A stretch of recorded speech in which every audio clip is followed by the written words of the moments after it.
Well, good morning.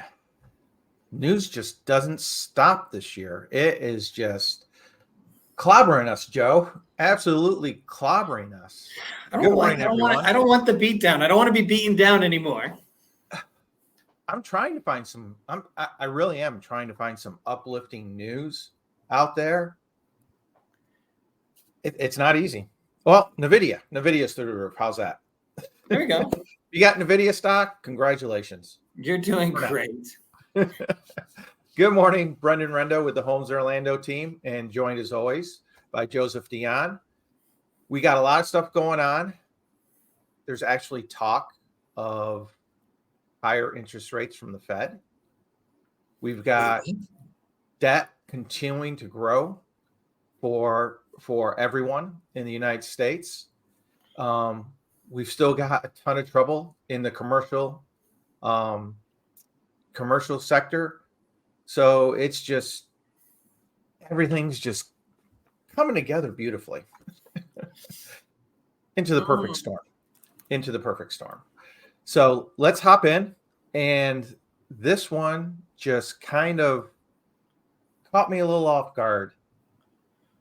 This came out yesterday. Larry Sanders, who's a former Treasury Secretary, came out and said that he felt the next move of the Fed would actually be a rate increase. You shut your mouth. Nope, I can't. Look, you were former. Yeah, former. But you look at it and you look at the items that he's looking at, and you could kind of say, yeah, if you're looking at these numbers and these numbers are correct, if they are correct. You know, we're kicked off January. CPI jumped 3.1%. PPI jumped 0.3%, well over the expected 0.1. Payroll went through the roofs with that new calculation that they have. And our GDP grew 3.3% versus 2%. So he's kind of right in that if I'm the Fed and I'm looking to, the whole point of raising interest rates is to slow down your economy, cool things off, push your inflation down. When you get numbers like this, you feel like you got to keep pushing it down. You got to keep pushing it down. Well, how do you keep pushing it down? You raise the rates. You actually have to raise the rates, and it's, to me, it's logical, but man, it just, the feel that it's two worlds out there right now. The feel you get is that everyone's hurting. Mm-hmm. I hopped on a Nextdoor yesterday because that's everyone's favorite place to complain, and I felt bad for the person because she was talking about her rent going up and then her electric bill doubling, and she's like, I can't do this anymore. I don't know what to do. We need the government to step in. And my thought was, well, the government's the one who caused it in the first place. Why would you look for the people who caused the problem to solve the problem? And it just, because it creates more dependency on the government. Wait, I won't go down this road. I won't go down this road. I'll keep quiet. Yeah, I'll move the mic out of camera. Yeah, it's not like they pumped $10 trillion into a system and didn't think they'd get any inflation. But you feel their pain. You really do. You're sitting there going, I got you. I get you every time I go to the grocery store these days. And how do you solve it? Well, one, you stop printing money, and you honestly, at some point, we've got to hold our governments accountable for what they spend. Because you look at it, and this is released from the Federal Reserve this week. Mm-hmm. And this is household debt and credit. In the past year, household debt has gone up $604 billion. $604 billion. Everyone's living off of credit cards. Everyone's living off of debt right now. And then you start looking at the delinquencies, and what are you seeing? All the delinquencies are starting to pop up. Auto loans are up. Credit cards have gone up over 2%, and delinquencies of over 90 days. So that debt burden is continuing to crush people overall. And it's crushing, it's actually crushing our government as well. There was an auction yesterday of 20-year bonds, small, actually. It was only about $18 billion. And there's something that's called the tail. What the tail is basically the government offers the bond at this interest rate. Okay. Yep. But then they sell at this interest rate. And the tail was actually 3 basis points higher than what they were offered at. So what does that mean? It means people don't want the bonds. So how do you actually get people to buy these things? You have to increase the yield on them in order to get people to buy them, which means that you're actually pushing the price of the bond down. Which that's scary, because as we went over last week, we've got over, was it $9 trillion to $10 trillion that has to be refinanced in the next year of national debt. So if all this stuff, all of a sudden we're trying to offer it at 4%, and people are saying, no, we actually don't feel real comfortable in the U.S. being able to cover their debt, what's it going to do to the yields? It's going to push all the yields up. So we're going to, will we see lower mortgage rates? No, we'll actually end up seeing higher mortgage rates, because all the yields for all this debt are going to have to be pushed up. And that's just something that you really got to look at and think long term down the road. I mean, I know China this week trying to infuse their system, get themselves back to life. They cut their interest rate, their central bank rate, 1/4 point. Yeah. And you see like Japan, massive issues in Japan right now, right? With theirs. I think their public debt, like 250% of the GDP right now, which doesn't correlate, right? Like, but you start looking at it, it's like you've got major issues in like the Southeast Eurozone, Spain and stuff like that, like major, and you kind of pause. We said this for a while, like, we're kind of a world economy now, right? Like things that happen in China impact us, things that happen to us impact China, and so forth, in Europe and Germany and London and all these other places, like, right? We all kind of pull at each other. I almost feel like we've got to kind of sit there and say, some of these major economies, right? Like, like they've got to kind of say, hey, we got to put our differences aside. We got to have some deep conversations. And how are we going to fix this on a world scale before we create a much bigger issue? Yeah. A great reset? Oh, wait, I'm sorry. I'm not saying that's what's going to, like, there are probably a lot of countries that would love a great reset, that would really, really benefit from it. And it's probably the smaller guys that would benefit the most. They benefit the most. Yeah, right? we'd be hurt. Like, we'd be hurt the most. Bigger economy like China, US, China, Japan, Germany. Like, we do a great reset. Great. Like, yes, that helps us, but we're kind of like, we kind of control things a lot more, right? Yeah. You can see, if there was like a reset, you can see some emerging economies and countries that really gain powers with something like that. So I don't think something like that will happen, because the big dogs, the top 5, probably not going to want to allow that to happen. Yeah. Well, right now we've got 4 of the top 6 in recession. Yeah. The only ones who aren't, quote, in recession is India and us. That's it. Yeah. Everyone else is in a recession right now. So if you've got these 2 on top and these 4 on the bottom, what's going to happen? These 4 are going to pull us down, and they're going to pull us into a recession. It's just how long can the Fed and the Treasury manipulate things enough that they say that we'll quote not in a recession. Yeah, and you take, like, let's think bigger economics, right? Let's think about budgeting, and right now, if you're in a good, sound fiscal budget, right, you should be operating in a surplus as a country, right? Like, you should be spending less than you're bringing in, right? basic economics, right? Spend less than you bring in, but that doesn't happen. Hence why credit card numbers for Americans are so high, right? Like, so let's think about as a country. Well, we know the country's operating at a deficit, right? And right now they've been averaging a 6% deficit off of their GDP.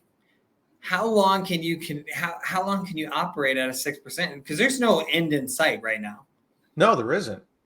This year we're at a 6. Next year we're at a 6. The following year that probably jumps to an 8 because your interest payments on all that debt is going to get higher, right? And then where does it kind of go from there? Because if we get to double-digit deficit, right, like that's not good. No, and to me the hardest part is, and it was having the discussion was at some point all of us have to say we're all going to have to take a little bit of pain, and that's to me is the hardest part. Is no one wants to feel that pain. We've taken away the pain part of living, but when do you learn the most? When you fail. You fail, you learn, you do, you pray you don't do the same stupid thing again. But the pain teaches you what not to do.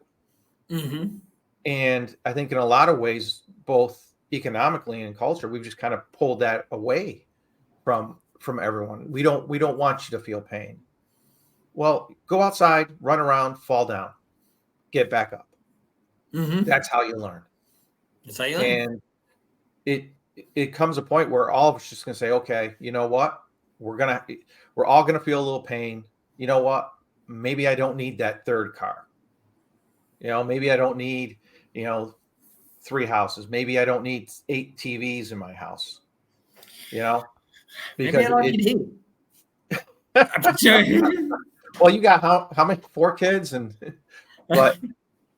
but at some point, you got a choice. You either sacrifice willingly or you get knocked down because economically it just isn't feasible anymore.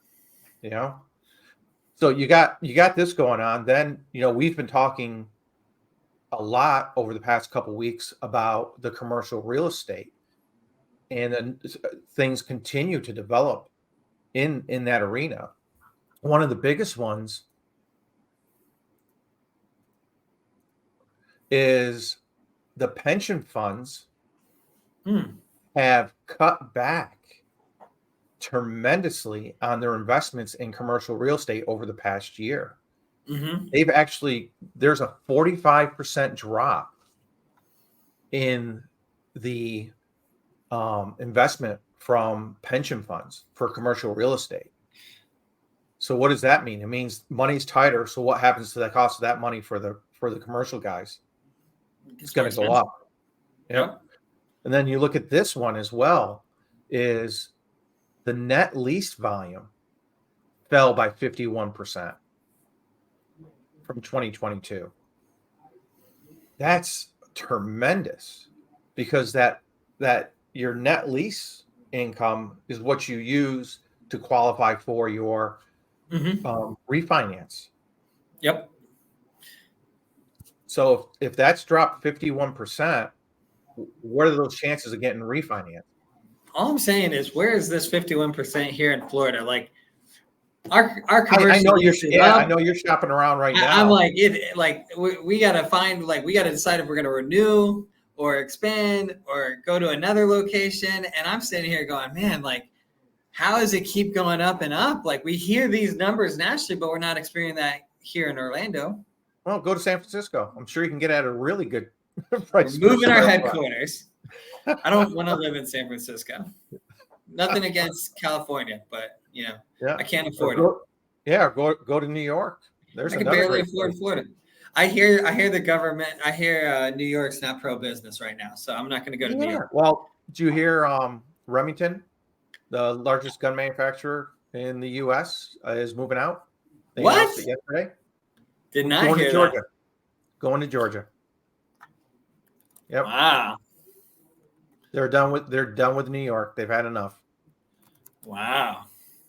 So you're looking at all this economics, and now you start to understand why these numbers have started to change. In that homeownership, we used to figure what, every 7 to 8 years, people would move roughly in that ballpark. Well, it's actually jumped to close to almost 12 years for people to reside in their houses. 12 years. 12 years. 12 years. Gosh, 11.9 years in one home? In one home. That's it. 2 and 5 baby. I'm 2018, so I'm 6 years now, and really don't have any thoughts of moving. When did I buy my house? 2016. Yeah. Okay. We're approaching 8 years. Holy cow. Yeah. No wonder why I'm getting so antsy to move. So you're looking at that and you're like, that actually makes sense, because economically, again, doesn't make a lot of sense. Yeah. And you got 2 and 5 baby boomers. They've been in their houses for 20 plus years. Well, they're staying on a gold mine. They got a lot of money. Yeah, they do. Yeah, they do. But the problem is they got all that. Then you try and find a new house. What are you going to do with it? It's all. I mean, you've just eaten all your profit up, and then you still probably going to have a mortgage on top of it. Well, you take this. I'll use my parents as an example. They've been in their home since '98, so they're ahead of that 20 year. Like, they're part of that equation. Uh-huh. I don't know if they're baby boomers. I don't know. They're 67 and 68. That's baby boomers, right? But what year? They're 67 years old. 67, 68. Yes, yeah, they're baby boomers. Yes. They're right on the tail end, I think, right? Yeah. But you go into that, and the reality is they wanted to downsize, they wanted to change homes. But when I sat down and looked at everything with them and had a deep conversation, I was like, you've almost paid off your mortgage. Your mortgage is, let's just be real. They've got, nearly a 2,000 square foot 3-2 on a golf course. It's nice. All in, taxes, insurance, everything, mortgage payment, $790. What? What? I was like, you guys can't afford to leave. Like, you can't rent a 1-1 for that. And I'm not saying they would rent, but I was like, if you were to try to buy something else, it would be better off for you to sit there and say, you know what, I'm going to hire. And like, my mom was like, I want a smaller house. It's too much to clean. I was like, it would be cheaper for you to hire a cleaner than to try to take your equity and buy something else and finance a little, right? That's actually cheaper than living in an RV. Pretty much. Wow. 700. Isn't that wild? Isn't that nice? Right? I feel pretty good that, we're all in right now, like $1,919, and I'm like, and when I look at the new payments for my clients, and they're sitting at $3,000, $3,200, $3,500, I'm like, man, are we lucky? Are we lucky we bought when we did, at the price that we did? I feel extremely fortunate overall. So there's still a lot going on. I'm not sure where it's going to go from here, but I know we can't keep the debt up. At some point the debt has got to stop, or we're just going to bury ourselves. It's just going to become too expensive for everybody to even live anymore, which it's getting close to it overall. Well, let's hop in and let's look at our numbers for the week in Orlando. We actually had a really nice jump. We went from 274 to 414 the first week. Nice little pop. Yep. Which kind of makes sense, because that's really you figure the first week of January, people are excited. It's the new year. Let's go find a new home. Right. Rates were still. Yeah, rates were still good before they started climbing again. It's interesting, because you and I have been stuck on that 6.5%, and we've seen the past week and a half, since they creep back up to over 7, that the mortgage application volume has dropped quite a bit. Yeah, it seems like that 6.5 is really that sweet spot. Yeah, I think year over year we're down 11% year over year in mortgage volume and down 10% week over week. Okay. Something like that. Yep.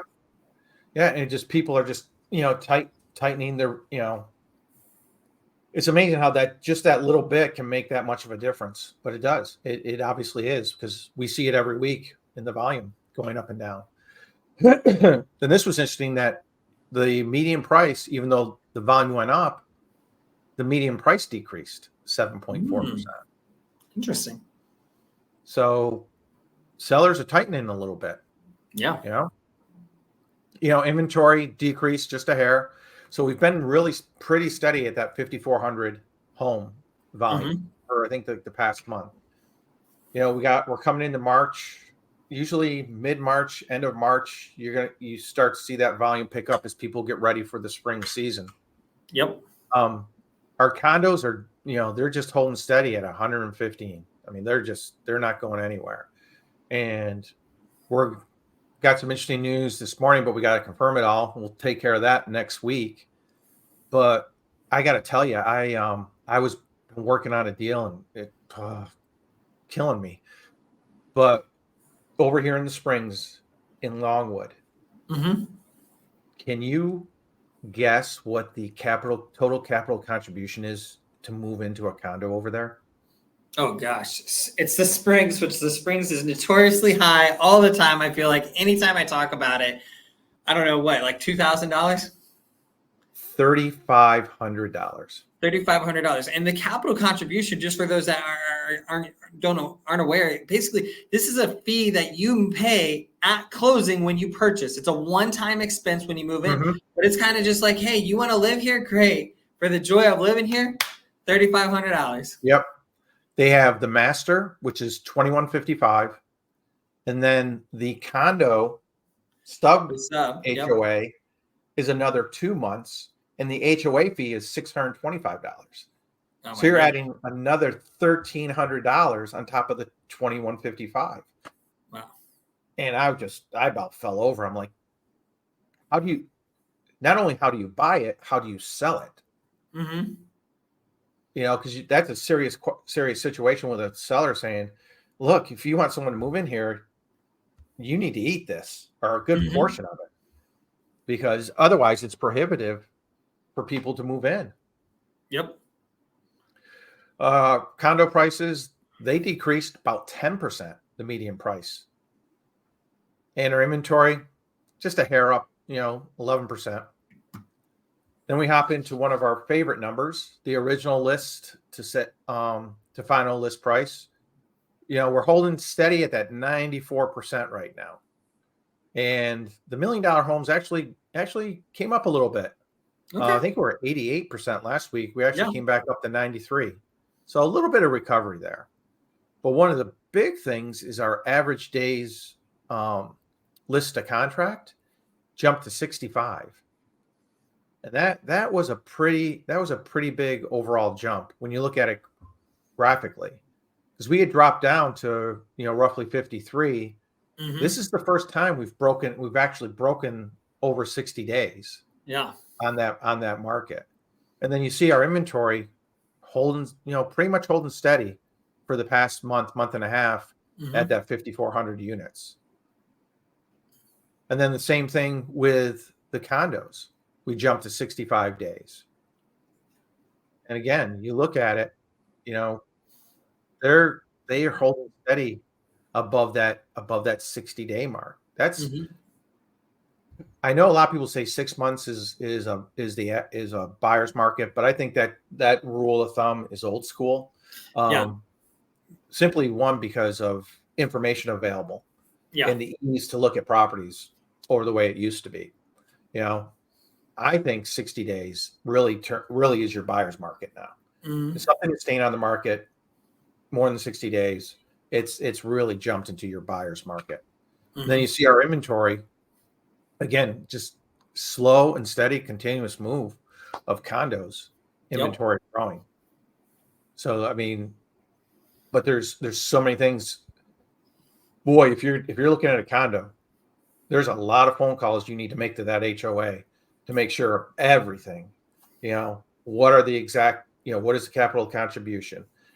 January 1st, how much? It's not if, it's how much did the HOA fees go up? Mm-hmm. Are there any coming capital contributions? Because in a lot of the budgets, they've got in there that they're going to have a capital contribution, in 6 months for this or for that, because you're not going to escape it, and you don't want any surprises. You want to try to avoid as many surprises as you can when you're buying a condo. But what do you do if all of a sudden July the insurance company jumps themselves up in their interest rate, and the condo has to come back mid-year and do a adjustment to cover the cost of the increase in insurance? Yeah. So there's a lot of concerns with purchasing a condo that I see currently overall. So that is our news for the week. We appreciate you joining us. As always, please like and subscribe, and join us again next Thursday. Thank you so much, Joe. It was a pleasure. Take care. You as well.